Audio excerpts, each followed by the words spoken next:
right, what's going on, you guys? Nick here with Nick Strength and Power. I've got a couple of interesting stories for you guys today. The first story, let's start out with a strength story here. So, powerlifting. There's a new all-time world record total set in powerlifting by Petras. So he had a 470 kg squat, or 1,036 pounds, a 290 kg bench press, which was 639 pounds, and a 400 kg deadlift, which was 881 pounds, totaling 1,160 kgs, 2,557 pounds for a new powerlifting all-time world record total. So powerlifting history was made by Petras, and interestingly enough, we talked about him a couple months ago, maybe earlier on in the year. He was posting some crazy curl videos, and back then we talked about the possibility of him being a guy that could compete for the strict curl world record. He was curling, I believe in his video, 140 kgs for multiple sets of 5, and 140 kgs is 308 pounds. Now granted, he was cheat curling them in these videos, but that's an incredible feat of strength for anybody that's curled any amount of weight. 308 pounds is extremely it's a very high number to be curling for that many reps. So he's proven that he has what it takes to break world records, and he broke probably the biggest world record there is, the all-time total.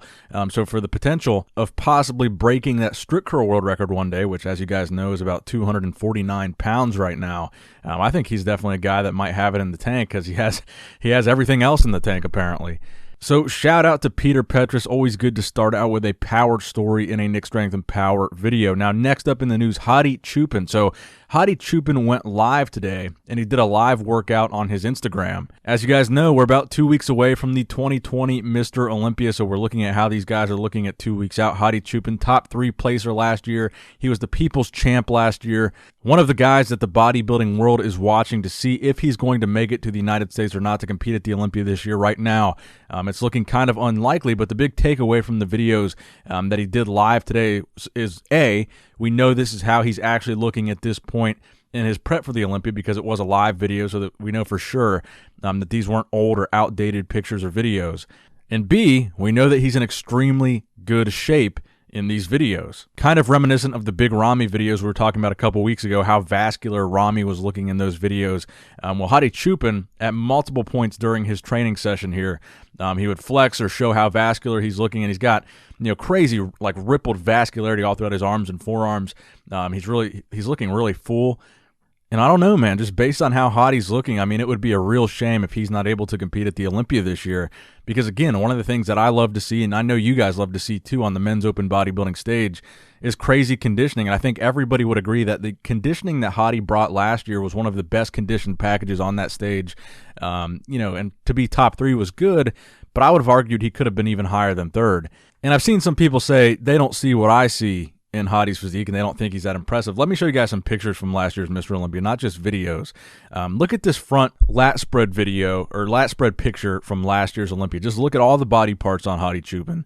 The detail and the definition in his legs, the separation in his abs, the way that every body part pops, the way his conditioning shines throughout his entire physique. It emphasizes all the lines and basically every muscle group. So not only does he have this crazy conditioning, but he's got an insane amount of size and density on his frame. Even though he's shorter, he's got a ton of muscle packed on his frame, which obviously this is bodybuilding. We want to see the biggest, most muscular guy, of course. But at the same time, you want to see that guy come with conditioning, and that's what Hadi has done consistently. Every show that I've seen him do, especially when he does the men's open shows, because keep in mind he competed in 212 prior to competing in men's open. I've never seen Hadi come in off. Every time he's been very consistently conditioned. I mean, that's really his calling card, is being crazy conditioned. I mean, he's got crazy big legs, he's got crazy big delts, he's got a crazy wide back, he's got crazy big arms. He's really a complete package, and it's really hard to point out a lagging body part for Hadi Choopan. And when you talk about some of the top guys in the Olympia, you say, this guy struggles with conditioning. This guy has a smaller lower body and a bigger upper body. He has imbalances.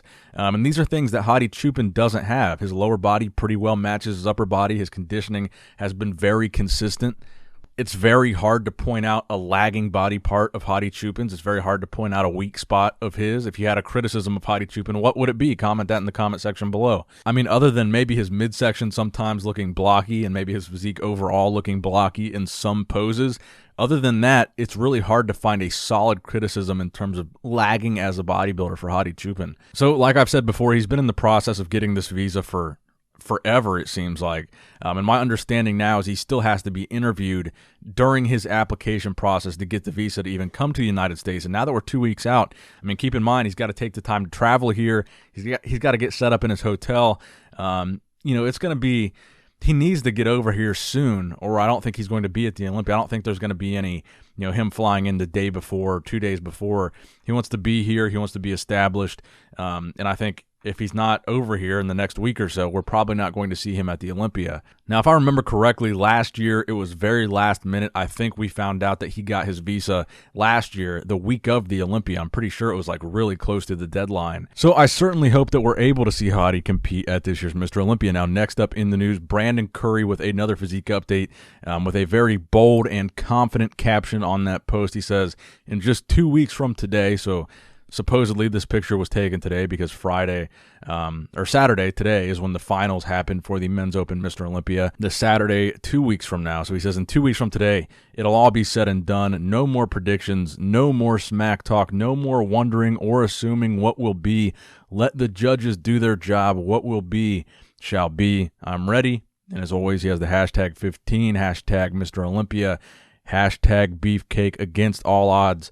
But most importantly, hashtag back-to-back, referring to winning back-to-back Olympia titles, 2019 and 2020. Will Brandon do it this year? I certainly think he has the potential to. I've been reading your guys' comments, and I've seen a lot of you guys say that you think that Brandon isn't in as good shape as he should be at 2 weeks out from the Mr. Olympia. And I think the reason for that, I still stand by what I said in my last video about Brandon. I think that, Brandon has a delicate game to play. He knows that Big Ramy is coming to this year's Mr. Olympia. He didn't have to face Big Ramy last year. He knows that Phil Heath will be back this year. He didn't have to face Phil Heath last year. Brandon won last year's Olympia, I think, because he had the prettiest physique, for lack of a better word. He was the most aesthetic bodybuilder on that stage, and he was pretty complete, pretty conditioned, and overall, I think he just caught the eye of the judges because his physique was so pleasing to the eye. But this year, you've got the roundest, fullest bodybuilder of all time, Phil Heath. He's got muscles that makes him look like a balloon animal, and Brandon knows he's going to have to compete with that. And then you've got Big Ramy, the biggest bodybuilder of all time, potentially the biggest bodybuilder of all time.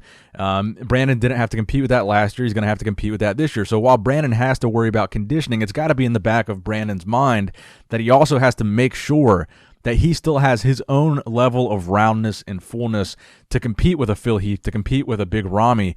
And I think that's why you're not seeing this crazy, shredded, depleted version of Brandon, because I think maybe in the back of his mind, part of their game plan is to still come in as full as possible, still come in conditioned, but he's got to be as full as possible to compete with someone like Phil and someone like Ramy, because it's a different game than it was last year. So do I think Brandon looks sharper in the pictures he was posting at this point last year? I looked back at those pictures, and yes, he did look sharper back then. But I don't necessarily think it's a bad thing that he doesn't look that sharp at this point in his prep, because maybe he has a different game plan for this year's Mr. Olympia, because there is definitely a different level of competition, a different type of competition even. I mean, this is a different situation than he was in last year, and he knows that, and he knew this last year that Phil and Ramy weren't going to be there. And it is bodybuilding, so even though the conditioning game is important and you got to play that conditioning game as well, there are times when you have to play that size game, and those times are certainly when Big Ramy and Phil Heath are next to you on stage. So we'll see how it plays out for him this year, and hopefully he has a affirmative result. Now, the final story that I have for you guys today, Classic Physique Olympia competitor and your 2020 Arnold Classic Physique champion, Alex Cambronero, posted a pretty intimidating physique update of his own today, a posing video which he posted on Instagram. He's hitting a most muscular, and I think the takeaway from that was the insane level of vascularity that Alex has at this point in his prep. Again, he's 2 weeks out from the Olympia just like everybody else. We're seeing the Chris's, the Chris Bumsteads, the Breon Ainsleys, the Logan Franklins. I'll show you one of Logan's recent pictures that he posted, this front lat spread where he looks very impressive. a front lat spread with a vacuum pose, even further enhancing that upper body width. I think Logan is going to be very dangerous at this year's Mr. Olympia, and I'm looking forward to seeing him at his first classic physique Mr. Olympia. But anyway, back to Alex Cambronero, because I thought this was one of the most impressive physique updates that I've seen so far of Alex. He's not the biggest guy, and in classic physique, obviously you don't have to be the biggest guy, but his conditioning right now is looking extremely dialed in. He looks very dangerous, and we're going to see how it plays out, man. 2020 Classic Physique Olympia, you got Breon Ainsley, Chris Bumstead, Rough Diesel, Alex Cambronero. These are the guys that I've got in my mind right now as the potential top 4. Alex Cambronero really proved himself at the Arnold Classic by winning that show, and I think he's got to be considered a serious threat at this year's Olympia after that major win earlier this year. So that's going to wrap it up for the video today, guys. I hope you did, in fact, enjoy it. Please give it a thumbs up if you did enjoy it. Please subscribe to this channel if you have not subscribed yet already. As always, I love you guys. I appreciate you guys. And as always, Nick Strength and Power, signing out.